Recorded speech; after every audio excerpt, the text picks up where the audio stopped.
It's time for another community build roundup. In this week's episode, we're going to be checking out a Sailshade Canopy, a mini Bush Hog, a Carport, a weathering yard perch, and a Jeep awning. Let's jump right into it and check out these builds. First up, we've got a Sailshade Canopy, and this comes from Steve. And this is fantastic. Looks like a really beautiful area and just a fantastically done project, as you can see here.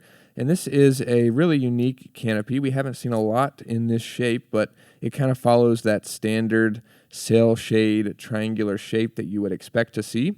And he made the frame using 1 inch EMT conduit and maker pipe fittings. And he shared a really great write-up of everything that he used. He said he used all T connectors except both ends of the horizontal angled braces that we'll see.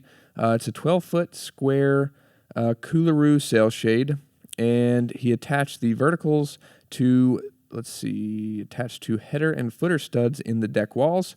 And the deck walls are 2x4 pressure treated, and there's also vertical 4x4 post, and it's all weatherproofed and sheathed in the smart siding, the AZEK PVC board. I've heard a few people using that AZEK board. Must be pretty good. But here you can see kind of showing a view of kind of the overview of it, where you can see the T connectors being used at the top of the verticals. And the way he's using these is really unique and something to keep in mind, that you can really get some unique angles out of the T connector and the way it's designed. So you can see he's got a vertical going up, but the way the T connector is positioned, it allows him to create that triangle going down, which is something to keep in mind whenever you're using the T connector. You kind of see it as that rigid T with the pipe going completely through the top. But you can use this to make some unique angles and different things, as we can see here. So that's really cool. And we can also see that this is where he's using the adjustable angle connectors, grabbing onto the horizontal crossbars, and those are going and then grabbing on to that angled pipe that we just saw coming from that T connector. And those are grabbing on, which is really cool. And then we can see he's also got, here's another close-up, where he did something unique, where he said there is an 18-foot long main horizontal 1 inch EMT kind of cross pipe that goes all the way from one side to the other. And he used a 3/4 inch internal tube that basically is secured with I think the coupling is securing all of that together. So I think he drilled through the 1 inch tubing and the 3/4 inch tubing, and then added bolts or screws through the 1 inch tubing and through the 3/4 inch to kind of create that splice and to reinforce it, just to kind of keep that 1 inch tube that's 18 foot long from flexing under the weight of the actual tubing. So that's really cool, and just a really fantastic project. Thanks so much, Steve, for sharing this. Looks like a beautiful area, and really appreciate you sending this to us. Next up is this mini Bush Hog, and this comes from Frank. This is fantastic. We saw something done recently. Remember the weed eater that had wheels on it to kind of get the same angle and make it easier to weed eat and keep from back pain. This is really unique. This was built, I think he said he's got some really high periwinkle plants that grow up, and to kind of make it easier to mow them down, he built this rig using some bike wheels and an axle that goes from one side to the other. And we can see some smaller, looks like lawnmower wheels here.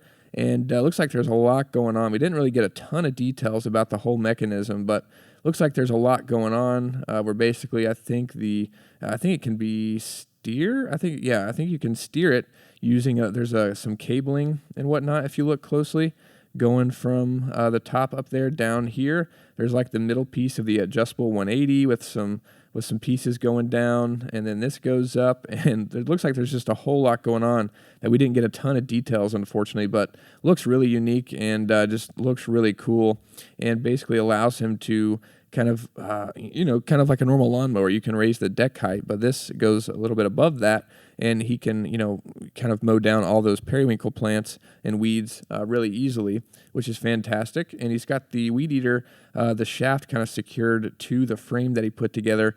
It looks like, I don't think that's a maker pipe bracket, not exactly sure what kind of bracket that is that's securing that to it, but it looks like there was a lot of ingenuity involved in this, and just a really cool idea. And if you have any more details and you want to share this with us, Frank, that'd be awesome, because I'm really curious with all the solutions that you've got there with the axles and everything. But really fantastic job and a really cool idea. Thanks so much for sharing it with us.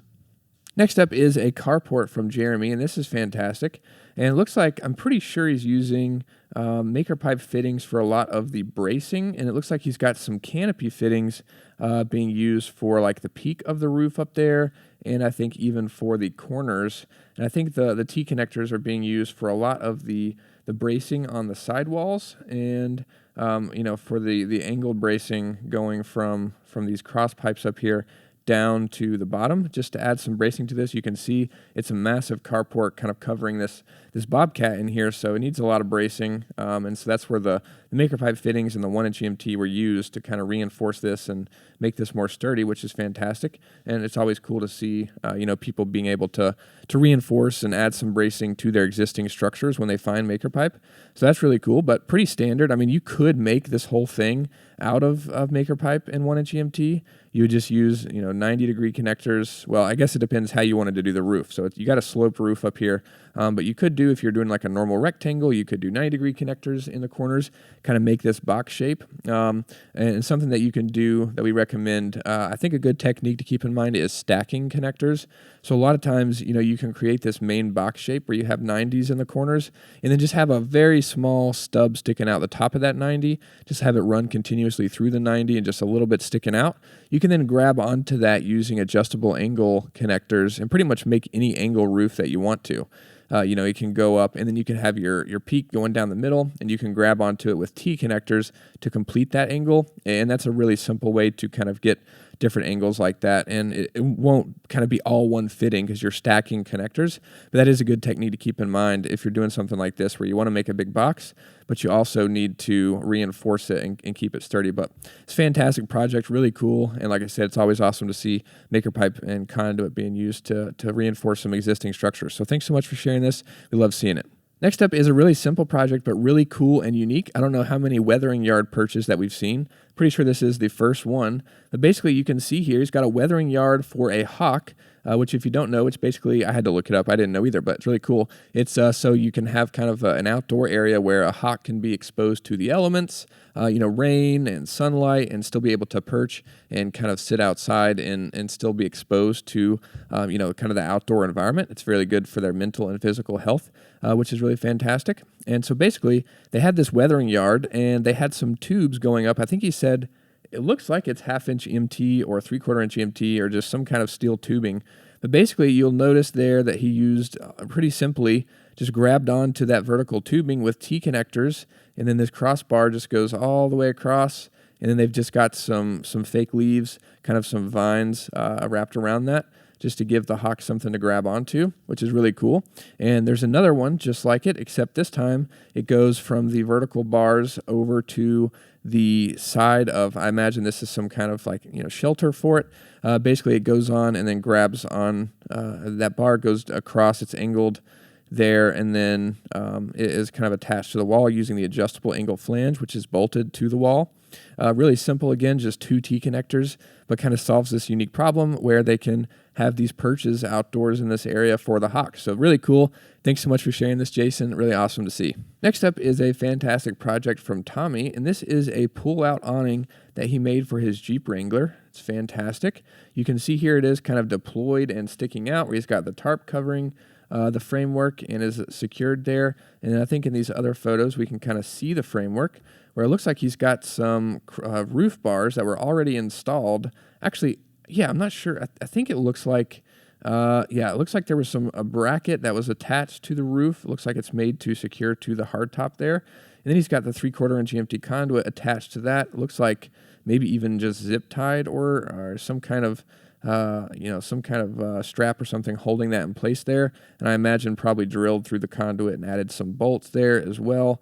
You kind of see that over here on this one, on this side. There's like some square tubing secured in that way. Hopefully he's got some kind of bolts on there or something. But yeah, he's got that secured to the existing roof rails. And he's just using the telescoping clamps that basically allow you to sleeve a smaller size conduit inside of the larger one, and you can extend that out. So this whole thing slides into that framework, and you can see where he's got those on on the part that is attached to the roof. So this can slide out this side, but then also he's got 2 more so it can slide out in the other direction as well, which is really cool and kind of makes this really expand out into a large footprint and a large covering, which is fantastic and really simple. I mean, nothing too crazy, just, a few of those, looks like T connectors grabbing on to the horizontal bar here. And then, of course, however he's got it secured to the framework on the roof itself. And then he's got the 4 telescoping clamps to be able to expand this and fold it out, which is fantastic. There it is, kind of all the way folded in, kind of just matches the shape of the roof and has a small footprint until you open up those telescoping clamps and kind of expand this out and turn it into this canopy. And then there it is, just using some simple clamps to, hold the tarp in place. He said it did well and held up in some heavy rain and some heavy wind on a recent camping trip, which is fantastic. So thanks so much, Tommy, for sharing that. Thanks to everybody for posting your builds. These will all be linked down below if you want to check any of them out in more detail. If you enjoy these videos, subscribe. We post them weekly. We really appreciate it, and we'll see you in the next one.